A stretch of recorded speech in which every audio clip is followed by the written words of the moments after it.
uche ọmanụ ụmụnne m ndị Anambra ndị nọ na gọọmenti ndị be anyị ndị Anambra eji m n'aka na onye ọwụna na-anụ asụsụ a na-asụ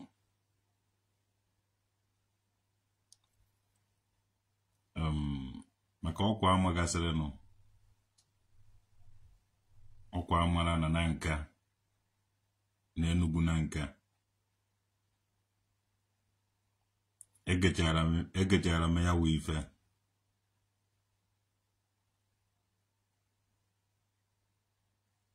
ebe na-asị m kwuo okwu so biko nụ geenụ m ntị ka m gwa ụnụ okwu ndị gọọmenti Anambra steeti ụnụ hapụ ndụ dada ọrụ ụnụ na-arụ dị mma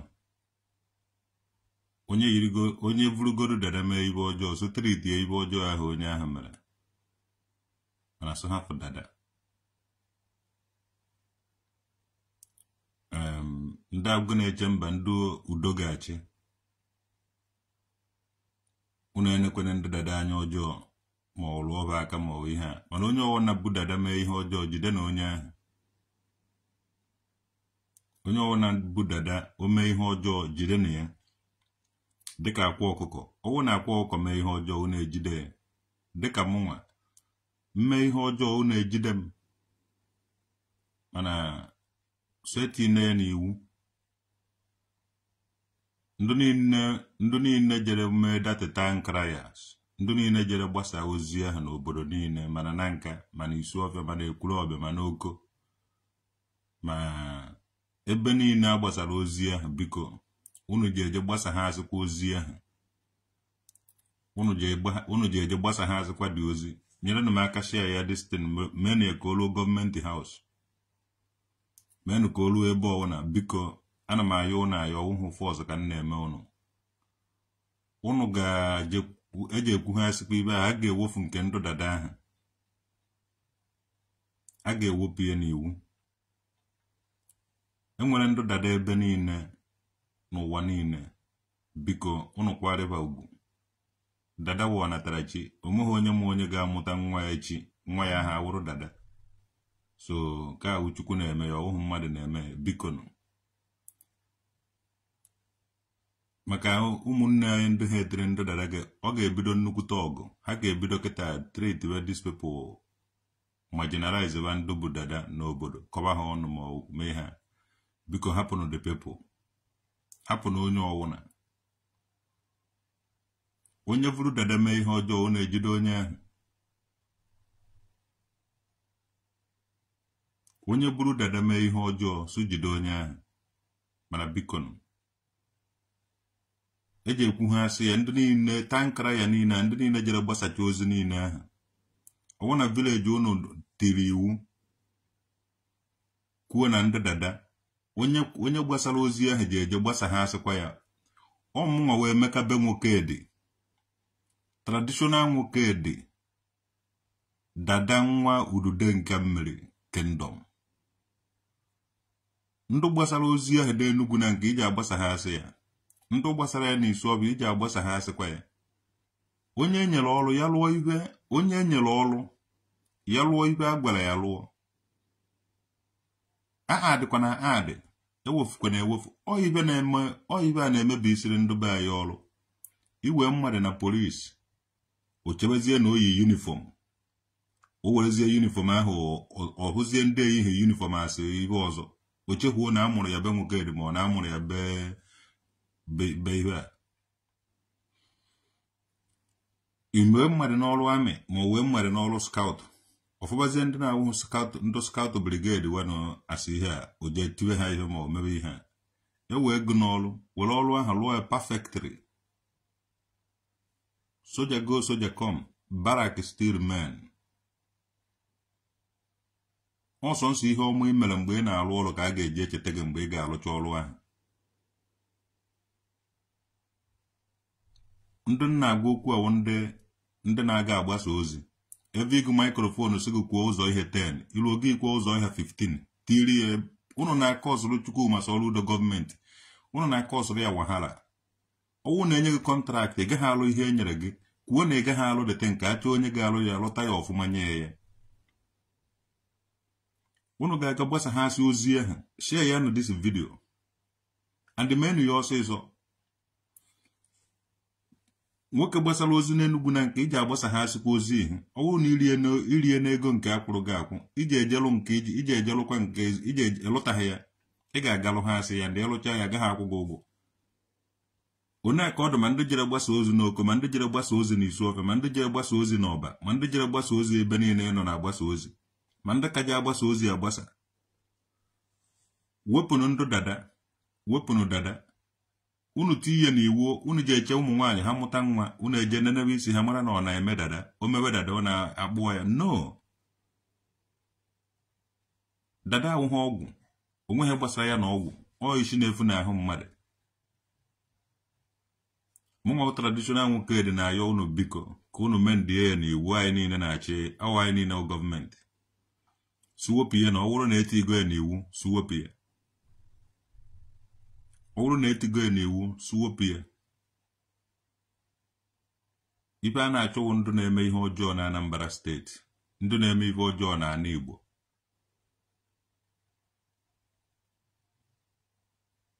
enwere ndị isi nkwọcha ije ha asụ onye bụ isi nkwọcha ya ga-atinye isi ebe ahụ isi ha adịgo nkwọcha enwere ndụ bụ isi ọmụ isi ha agaghị atọ nto dada enwere ndụ bụ ọdụka isi anyị na-anaghị eto too much o jighị ike eto ọ na-eto ọ na-agbakọ ụda ahụ ka ihe anyị ga-eme onye ọnwa na bịa obi onechi esi wee kee ka ahụ Chineke ka ụnụ na-anụsọ ọgụ ihe ahụ whenever you go to dada ịma na ị na-anụsa Chineke ọgụ onye kele ndị ahụ hapụrụ ha hapụ Chineke ekego ndụ dada hapụ ha onye ejekwe na-emetụ ndụ dada aka na nka onye ejekwe na-emetụ ndụ dada aka na ekwuru ọbịa onye ejekwe na-emetụ ndụ dada aka na isu ọbịa onye ejekwe na-emetụ ndụ dada aka na Agụata na Orumba na Anọcha ma Anambra ndị ọzọ East, West, South and North onye metụkwana onye dada aka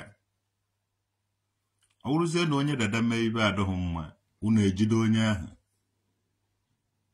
onye vụrụ dada mee gị ibe jide onye ahụ megwara ya ibe onye vụrụ dada gwụọ ọgwụ ọjọọ jide na onye ahụ chịpụta na ya ọkpa mbara onye vụrụ dada mee ibe ọjọọ n'obodo disgrace ya na onye ahụ bụ dada mana ọ bụrụ na ndị dada na-eme ibe ọma hapụkwa na ahụ hapụnụ ndụ dada hapụnụ ndụ dada hapụnụ ndụ dada mụnwa bụ traditional okere na ayọ ya ụnụ eji m aba ndụ niile bụ dada n'ụwa niile were na-ayọ ụnụ biko ndị Anambra steeti gọọmenti ọ bụrụ na unu etigo ya n'iwu wepụtanụ nke ahụ ana m agwa ụnụ ka unu jee ndị niile gbasara ozi ahụ ka baje gbasa ha asịkwa dị ozi pa wefu dada kwuo na amere mistake o ji ekwe ya understand ha wepụ dada ọ gwụra ka ọha n'ọnụ biko share ya na this video ọ na o nwere ndị ji akọpere ya tinye ma na YouTube ma everywhere traditional nwoke dị dada nwudude nke dom is spreading on behalf of ndị dada niile nọ n'ala Igbo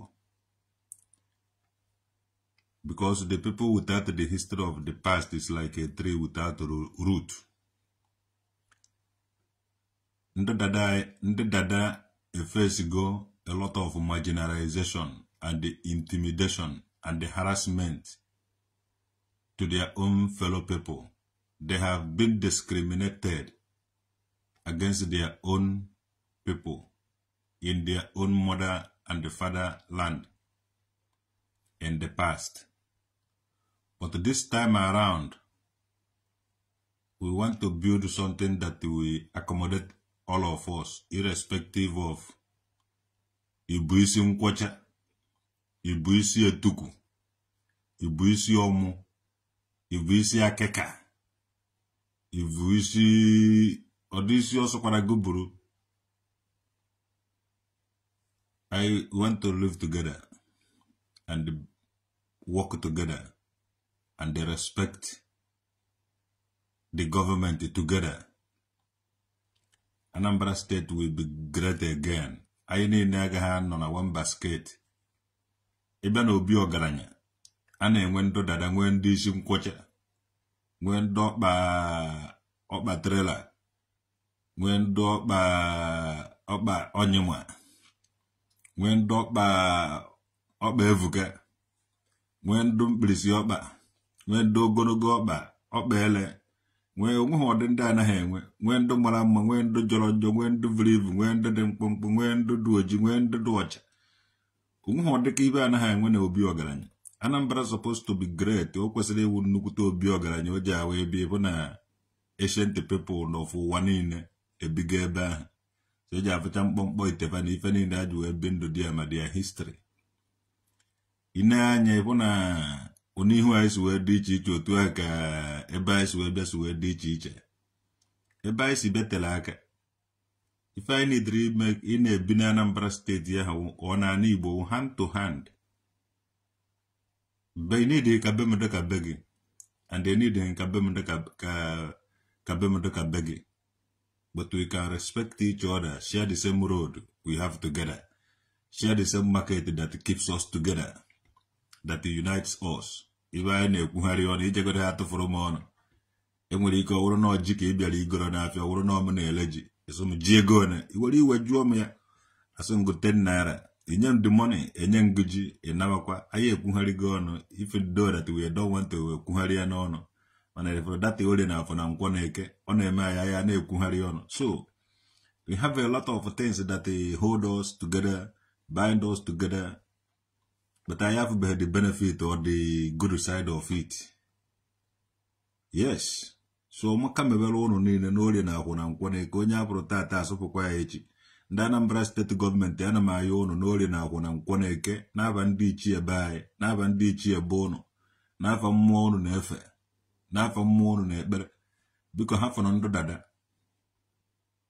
Achọm ko munne aye nwere Christian religious knowledge or Arab mentalities. Kajide bido ma generalize ukwando dada again. All of us are survivor. So happy survivor to every one of you. Because you have ndo dada, anama yo. So ga me ya amend na constitution.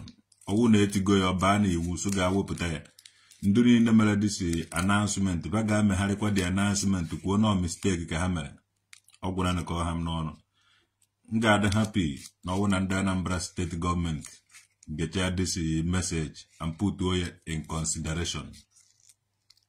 Thank you very much, His Excellency. Thank you very much, His Vice Excellency.